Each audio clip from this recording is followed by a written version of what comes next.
কিছু রান্না হয়নি, সাদা মাটা রান্না করা হয়েছে, করে নেওয়া হয়েছে। এই আলু সিদ্ধ দিয়ে আলু ভর্তা বানানো হবে ঝাল ঝাল করে। এটা হচ্ছে মুসুরির ডাল।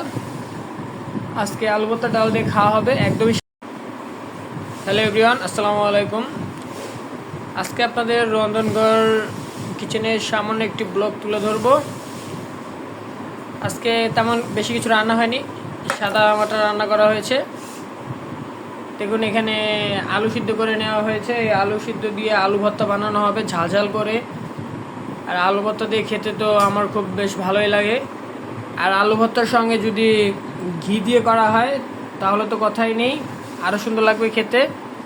তো আলুগুলোকে সিদ্ধ করে নেওয়া হয়েছে প্রথমেই, এখন এগুলোকে ভর্তা বানানো হবে।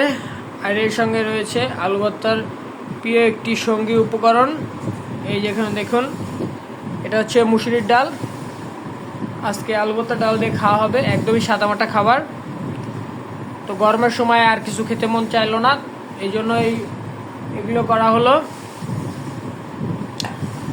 আলু ভর্তার ডাল দিয়ে আজকে খাওয়া হবে। আর সঙ্গে দেখুন এখানে ভাত খাওয়ার পর রয়েছে আম, পাকা আম। এই আমগুলো খাওয়া হবে। তো আজকে এই ছোট্ট ব্লগটি আপনাদের সাথে শেয়ার করলাম। তো ব্লগটি কেমন লাগলো আমাকে অবশ্যই কমেন্ট করে জানাবেন। আর এরকম গরমের সময় সাদামাটা খাবার খাওয়াই ভালো, নাহলে শরীর খারাপ হতে পারে। তো দেখা হচ্ছে পরবর্তী ভিডিওতে। ততক্ষণ সবাই সুস্থ থাকবেন, ভালো থাকবেন। আল্লাহ হাফিজ।